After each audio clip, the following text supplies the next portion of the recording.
tarde, presidente, senhores deputados, deputadas, a todos que prestigiam a gente aqui hoje. Tratando, presidente, do que é referente a esse tema, é o projeto 606/2016, de autoria do deputado Felipe Francischini e também Ricardo Arruda, que, em tese, estabelece diretrizes contrárias à doutrinação ideológica, moral e ou religiosa nos ambientes escolares do Paraná. Esse projeto teve um substitutivo geral, que mudou para dispõe sobre a promoção do respeito à neutralidade política, ideológica e religiosa aos alunos de instituições de ensino. O que a gente tem que ter claro, presidente, que o artigo 183 dessa casa trata que a primeira discussão de um projeto de lei, de resolução ou de decreto legislativo versará exclusivamente sobre a constitucionalidade e legalidade. Será feita tornando-se a proposição como um todo, ou seja, a primeira discussão não diz respeito ao mérito. E é nisso que a gente tem que se basear, como foi colocado por muitos aqui. No tocante à constitucionalidade, aqui também é soberano e maior do que a decisão da CCJ se é constitucional ou não. Por isso, esse tema tratado aqui. E aí, a gente precisa saber o que algumas autoridades do direito brasileiro, pessoas do mundo jurídico, falam sobre isso.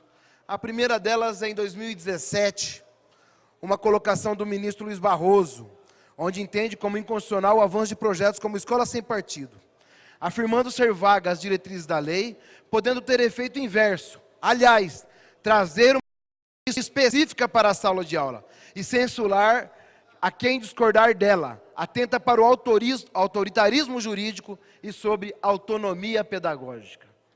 Pensado isso pelo ministro, fizemos algumas pesquisas.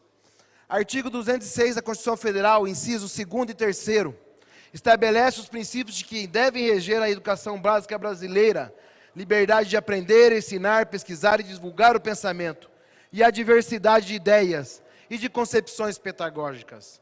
LDB, Lei 93/94 do ano de 96, determina que os currículos terão diretrizes nacionais, ou seja, cabe à União debater o tema. Constituição Estadual do Paraná, artigo 66, inciso 4º, criação, estruturação e atribuição de secretarias e órgãos da administração pública é prerrogativa.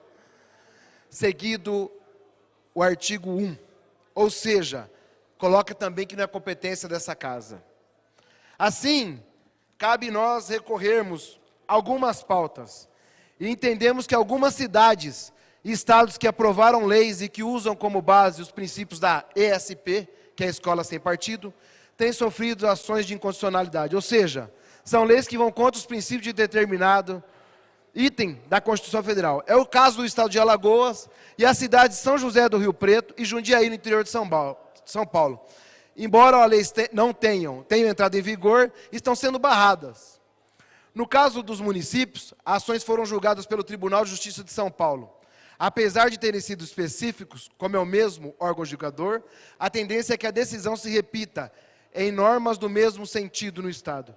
Explico a João Paulo Faustoni Silva, promotor de justiça do Grupo Especial de Educação e do Núcleo da Capital do Ministério Público de São Paulo. No caso de Alagoas, o ministro Barroso, do STF, julgou em medida cautelar que a Lei 7.800/2016, que instaurou na rede estadual o programa Escola Livre, baseado na ESP, como inconstitucional. A decisão não é final. Porém, a jurista Estefânia Barbosa, professora de Direito da Universidade Federal do Paraná, explica que essa lei está suspensa até nova decisão.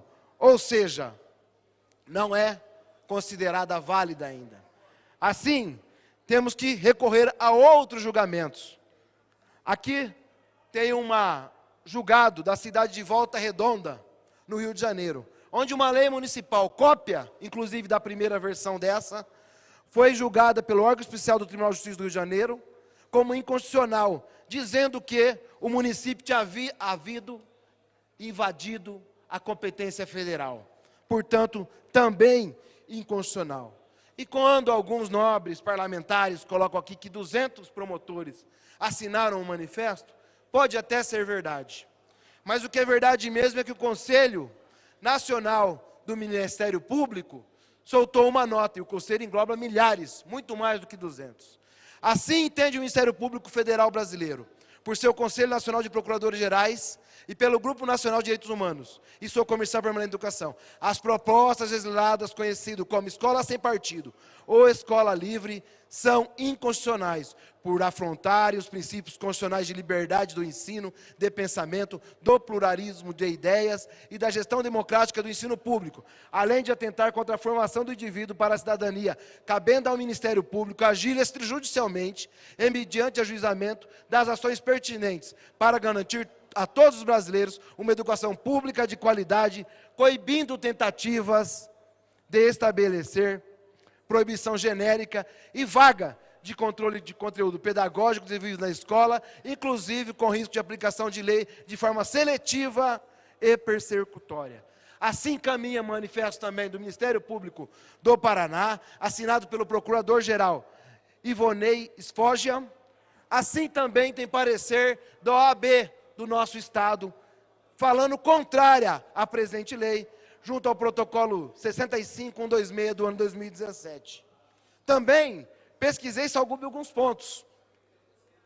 Primeiro deles, os canais para denunciar os professores estão dentro da lei? Sim. O Ministério Público de Santa Catarina considerou o canal de denúncias ilegal e entrou com uma ação que ainda está em andamento. Aluno pode gravar professor em sala de aula?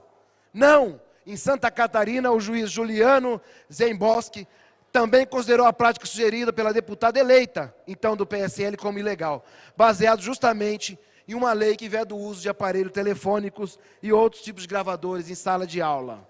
Ou seja, nem a lei, nem os atos que ela sugere, nada são constitucionais. Por fim, quero colocar a todos que a gente precisa analisar aqui a constitucionalidade somente. A lei aqui não é uma disputa entre PT e PSL, não é uma disputa entre esquerda e direita, é o modelo jurídico, constitucional ou não, proposto por 2 deputados dessa casa, ponto.